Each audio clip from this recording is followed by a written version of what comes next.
அனைவருக்கும் அன்புடன் வணக்கங்கள். இன்றைய திருக்குறள் அதிகாரம் 48 வலியுரைதல் அப்படிங்கிற அதிகாரத்திலிருந்து குறள் எண் 476 தான் பார்க்க போகிறோம். வாங்க பார்க்கலாம். குறள் பாருங்க. நுனிக்கொம்பர் ஏறினார் அஃதிறந்து ஊக்கின் உயிருக்கு இறுதியாகிவிடும்.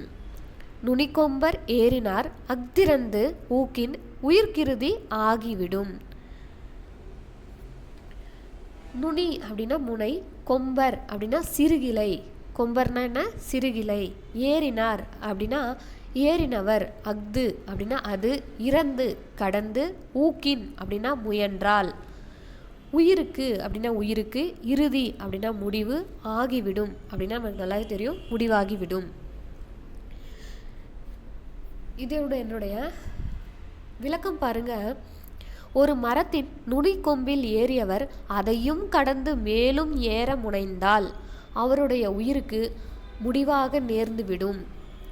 ஒரு மரத்தின் நுனிக்கொம்பில் ஏறினவர் தம்மளவறிந்து வைத்து பின்னும் மேலேறுவாராயின் அஃது அவர் தம்முடைய உயிருக்கு இறுதியாக விடக்கூடிய முடிவை எடுக்கிறார். அதாவது என்ன சொல்கிறாங்கன்னா, ஒரு மரத்து மேலே ஏறுறோம்ப்பா. ஏறும்போது மரத்தோட உச்சிக்கு போயாச்சு. இன்னும் உச்சிக்கு போகணும். நம்மளோட வெயிட்டு நம்மளுடைய கனத்தை எவ்வளோ தாங்குமோ அவ்வளோதான் நம்ம ஒரு மரத்து மேலே ஏறணும். அப்படி ஏறினா தான் நாம் விழாமல் இருப்போம்.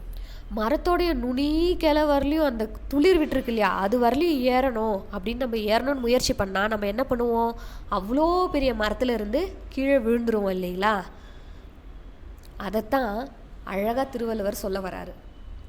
நுனி மரத்திற்கு ஏறியவர் போல் தனது திறனை உயர்ந்ததாக மதிப்பிட்டவர் கிளை முறிந்து உயிர் முடிவை காண்பது போலவே முடிந்து விடுவர்.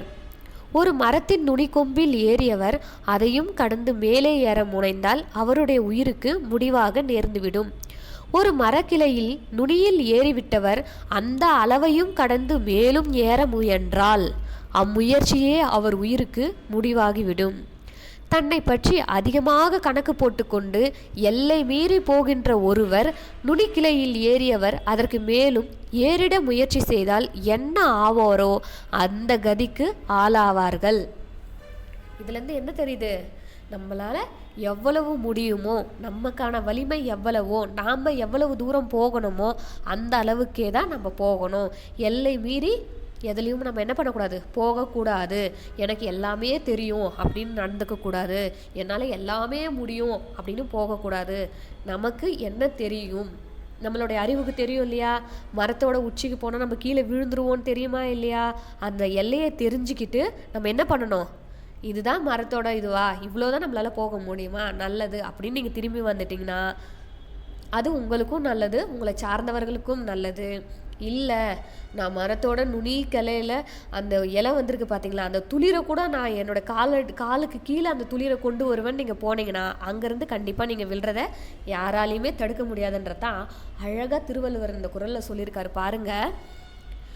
நுனிக்கொம்பர் ஏறினார் அஃதிறத் தூக்கின் உயிர்க்கிறுதி ஆகிவிடும்.